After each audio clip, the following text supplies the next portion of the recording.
The one and the only, the triple, the G.O.D. live on Team JRF TV. I'd like to welcome you guys back to another installment of Triple the Guy Speaks on Yo. Lupinranger versus Patranger number 11. I will continue shooting. Now, I want y'all to roll with me on this one. Because have I got a deal for you? Have I got a deal for you? Like, this is like the ultimate greatest deal you will ever hear right now. Right this moment. What if I told you I could get you 2 Sentai tropes and a character-focused episode for the low price of $3.99 with $599.99 shipping and handling? Would you be down to buy a package like that? Because if you are, again, I have the deal for you. I Will Continue Shooting is a double trope episode because, I don't know why, because recently in this series we've had episodes with more than one trope case. We've got the gender swap episode, we've got the Sentai Ranger shoot a movie episode, and we've got Sakia focus because, we all need that. So, let's see if I can get to you what it is that you need to buy from me when it comes to what it is that you've just watched. The Patrangers go to shoot a movie. Well, you don't know that. It's just that this episode just opens as, we gangsters. We the police though. We just chilling. We just chilling. And Sakia trips over one of the mooks from Tokuja, and it's like, cut. And then you realize it's a movie. At some point in this episode, Sakia gets transformed into a woman. No explanation why or how. It just happens. In the midst of this, the Lupinrangers are over here like, ooh, we have to find a bike tire, and it's just like, really? No Kogure, nothing. Like, yo, we've been spocking this spot, taking pictures. Yo, I'm like, so I'm guessing the Lupinrangers don't need their head held through everything now, even though Kogure is probably betraying them every second he gets because no one knows what the hell Kogure is doing. So Saki gets transformed into a woman. We shoot more movie. At some point, the Gongla reveals itself. Then both Keiichiro and Tsukasa get turned.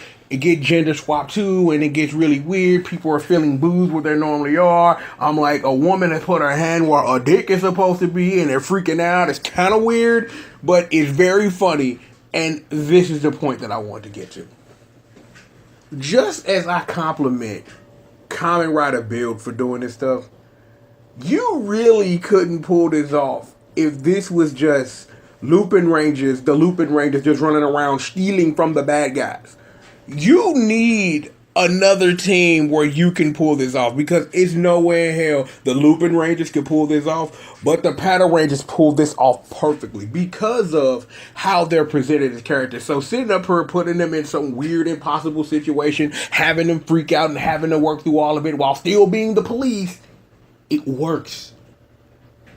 I don't really think so far in the 11 episodes of this show that I've watched that I've seen a better example of why the versus motif for this season exists.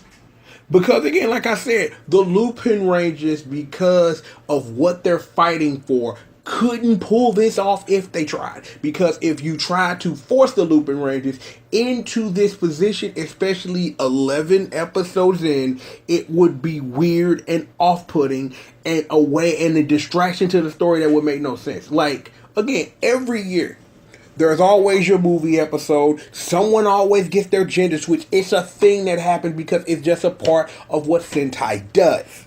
However, and this is important, because we have 2 Sentai teams in the mix, busting shots at each other, which is why I Will Continue Shooting is some kind of double entendre. But not only will we continue shooting the movie, but we also gonna bust gats and also fill ourselves up where boobs and dicks are supposed to be because, oh wow, I've been gender swapped. You've really got to love a show that can really pull this off.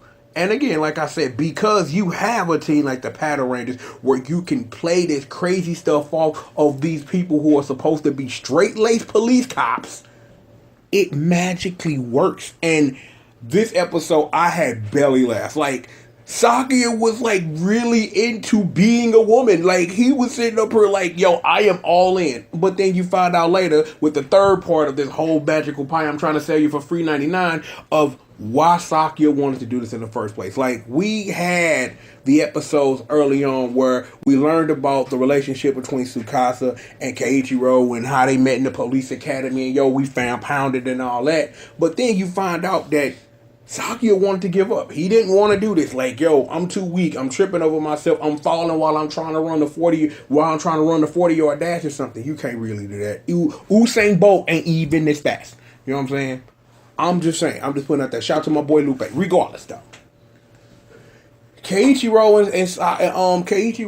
and Tsukasa, they give him a pick me up and understand that you feel like you want to give up. Yeah, these tears mean that that you ain't out the fight yet. So if you want it bad enough, get up and go get it. And then ultimately, in that, being empowered by people who are sitting up here giving him the lift up that he needs, he becomes your Green Patranger, and it's like everything works out. Oh, meanwhile, we got bad guys. They want to shoot a movie too. I'm just like, we've talked about this. Like, the gondolas are just there sometimes. Like y'all only there to provide like gangster stuff, because at this point, let me say this.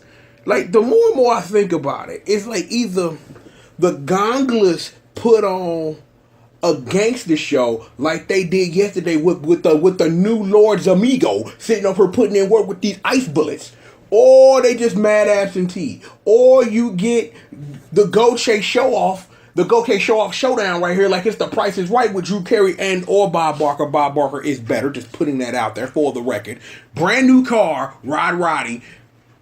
Just either they are really in the mix of really showing how powerful they are, or the show completely forgets about them as an afterthought. But again, this is a versus Sentai, the first time we've ever done it, so it's hard when your focus is split three ways. Usually it's Sentai people go do a thing. At some point, they run into interference from bad guy. Bad guy gets his ass kicked. Bad guy grows. Zords are summoned. Monster is killed for real, and the day is saved. But because we have two Sentai teams in the mix, we have a villain squadron, and it's hard to really keep focused sometimes. And I really think that with the gondola, something has to legitimately happen, because again, I'm sold on these characters. Like, I have like zero clue, and I mean zero clue of like what Dogranio is going to do, if he's ever going to do something or be murdered before he does something, or there's some magical secret about the Lupin collection piece he's holding that makes him a super gangster.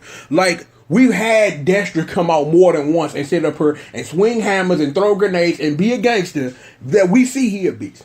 Goche had that show off showdown, show she a monster. We had the boys Amigo putting in work. So it's weird when we come from episodes where we get great focus on the villains. Like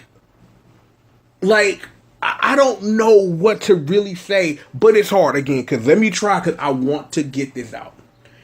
When you have what I think was a wonderful display of power between when you had Zamigo going up against the boy Kyrie, and Zamigo showed out, but like, I gotta go deuces. Versus an episode where, I think the bad guy of the day wants to make a movie about gondolas and how we gangster and how we'll roll up on you and make you run the jewels if you want. Absentee villains. And I'm like, again, this is a versus series thing is new. And I don't know if it's going to be a long while before Sentai ever revisits this format in a TV serial. But I hope that this is only episode 11. And I'm just expressing concern of, I don't want the gondolas to just become absentee villains of. But again, I'm sitting up here like I'm going back and forth in my head about really trying to like figure out like what it is that I'm looking for, because one moment I'm ready to say something and the next moment I'm kind of like, well, that's a legitimate point. You don't have to really mention that, because if they watch the show, they know and it makes sense. Let me try to start back from base then real quick. We have a show with two Sentai teams. A villain squadron who is there when they need to be, because you need some fodder, because you really can't legitimately have two Sentai teams fighting each other. Even though all they do every episode is get into light gun battles like this is G.I. Joe or something. That's all they do every episode. Run around, dump, dump, dump, dump, dump, shoot, shoot, shoot, shoot, shoot. Let me put my dial fighter on the thing. 010. Ooh, I got a thing. And then something gets blown up. Zords come out, it gets blown up again, and then we go back to this place, or we go back to the cop line, and it's like, you want some coffee? Do you want me to serve you some fresh pastries? And it's just like, okay, fine. Whatever. Just whatever. Okay, I don't mean that. I don't mean that in any way. I don't mean that. What I am saying is this episode was wonderful. I enjoyed it, had belly laughs. Gender swap episodes always get me because usually the trope usually is that the character least likely to actually be able to legitimately think about and deal with a situation of becoming the opposite gender is the one where it happens. You know what I'm saying? So it's like it was like, I think the correct call was literally made early to focus on Sakya because it was his episode for him to focus on. For you to walk around for a girl and be a while, and then the rest of the police get changed into a girl and a boy, and then they fill in boobies and penises where they're not supposed to be because this is a Japanese kid show and you can get away with feeling where your tits normally are and where a dick is. You gotta love Japanese television. You gotta love Japanese television. And also, just to restate this before we get up out of here, the Lupinrangers couldn't have pulled this episode off this early if they tried, because the only characterization we have for these people, other than, oh my god, some gangster dude who sits up here and wears a high hat sat up here and killed my people or whatever, and we gonna get all of the MacGuffins together and wish them back to life. You really can't pull that off with characters that, even though they have character depth to a degree, they don't have enough character depth where you can pull off comedy this way with them this early on, which is why I'm glad the Patrangers are there to take this early on. I don't really think that the show before it's over is really going to either revisit shooting a movie with the Lupinrangers or sitting up here and gender swapping them. I just don't think that's a thing you would do or should be done in any way, I guess. And the monster of the day's name was Pitchcock. You know what I'm saying? I don't know, you know what I'm saying? If you heard of a dude named Alfred Hitchcock before, just put it out there. Oh, before I forget, Internet, I got a question for y'all. Like, I think only y'all can help me with this, though. What's up with the hammer dial fighter, bro? Like, is that a permanent thing? Is that like an alternate form? Is that what hammer's going to be forever? Because it changed back, so I wonder, do they like activate a super mode and it turns into a hammer or something? That should be interesting for the show to work out. We'll see. But yo, one and only triple to G.O.D. Yo, I'd like to thank you guys for joining me for another installment of Triple the Guy Speaks on Lupinranger versus Patranger 9x11. I will continue shooting, or aka the show must go on. I should have mentioned that at the beginning. I don't know what I'm going to ultimately name this video. Probably the Japanese title, translated the best way it can. Thanks to Power Rangers Wiki for doing all this work for me, so I have to do it myself. Yo, today is what it is, so more work coming. So just keep your butts in the seat, stay tuned, and stay glued. Scram, beat it, get out of here. Go, go, go, go, go, go, go, go. You know what it is, the one and the only, the triple, the G.O.D. live on Team GRF TV, and I'd like to thank all of you for joining me for another installment of Triple the Guy Speaks On. And with that being said, I'll holler at you guys next time, man. Peace out.